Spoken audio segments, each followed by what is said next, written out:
Guys, welcome back. Well, I kind of knew this was happening over the summer. I was complaining about I could smell something burning.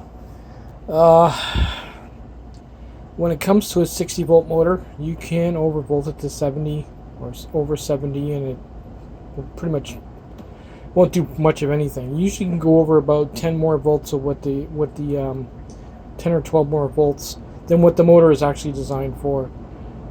So this 36 volt probably would have been good up to about 60 volts. Anything over that and it would overheat, which obviously it has. That's not its normal color. It should be this color. When it gets this dark, you can also tell by moving the wire. Like here it's nice and firm. Over here it's crunchy. It was only a matter of time before this failed. Look, it was even burning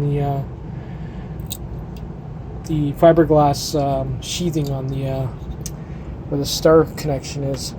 So this one is toast. The winding count was 7x8, and this came out in 2019. This one for the back is 60 volt is 7.9. The wind count, and it came out in 2019. Originally, I had hoped that I could take the axle out and switch this motor and put it in the back. The reason for that is a rear hub motor is obviously more expensive than the front. So switching this axle into here and putting this in the back, and then what I can do is just basically buy another front 60 volt and save $100. But I can't do it because which I'll show you. Not only are the axles longer, but the stator is actually thicker. So even if I could swap this out, which I could, because they're both pinned, this would probably be rubbing on the sides. There'd be no, especially on this side here, with the cluster side is totally flat, as you can see. There's not much room for error.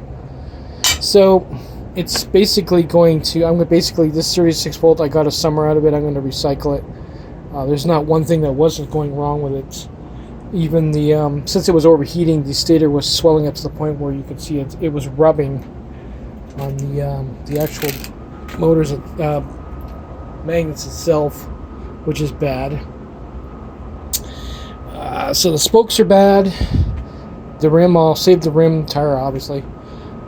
The magnets I'll save, but the rest of this, actually, I might even leave it together and rewind this. Use this as a rewinding project. If it'll come apart in one piece, like you mean. Of all these little connectors and bushings will come out. The plastic, then I'll probably recycle it and rewind it myself. We'll see. But I'm obviously going to buy a new wheel for the bike, or I'm actually going to use that motor on the bike with a chain. But I didn't think it was that bad. It's pretty bad. So anyway, we're going to continue on with this one here. What I'm going to be doing is putting it on the press, and thank God they pre-drilled the hole there.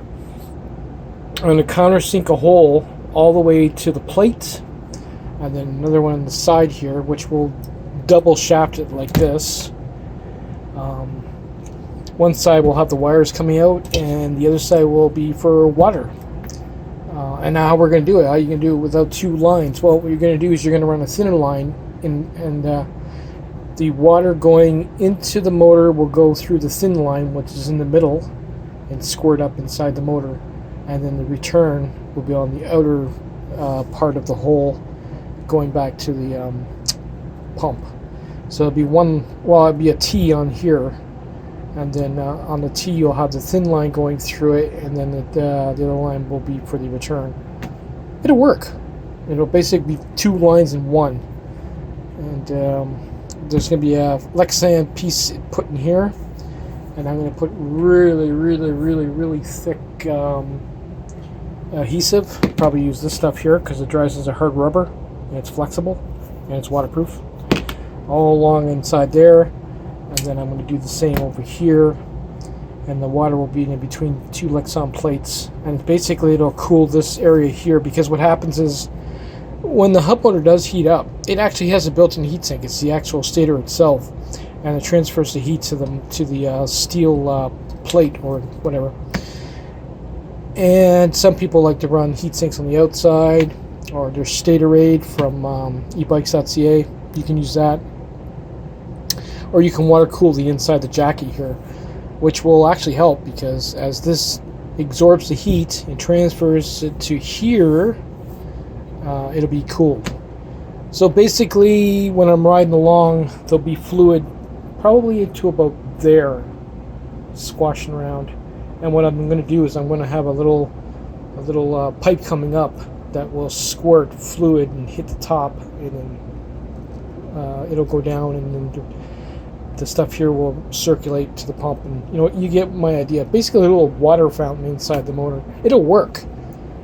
There's not going to be any pressure, because I'll make sure that it's open somewhere on the bike where if there's any pressure built up, it'll level out, so it won't blow the seal in here. This stuff will be thick enough. I know it'll hold. So that's the plan, Stan. So too bad I couldn't fix this one or save it, but it got a summer out of it. I'm not complaining about it, but look at the difference, eh? That's not normal. Yeah, I guess I could really smell it in the summertime.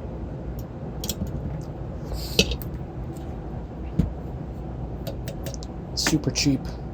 Anyway, yeah, so I figured I'd share that with you before I figure out what I'm going to do with it.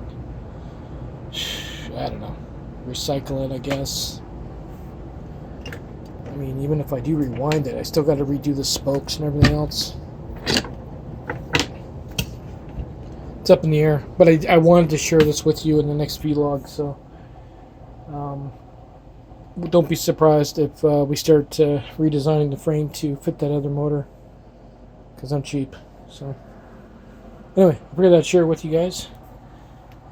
So that's 60 volt versus 36 at 76 volts all summer. Like I said, this one will run overvolted, but not at 70, maybe 60 if you're lucky. But that was overkill on my part anyway.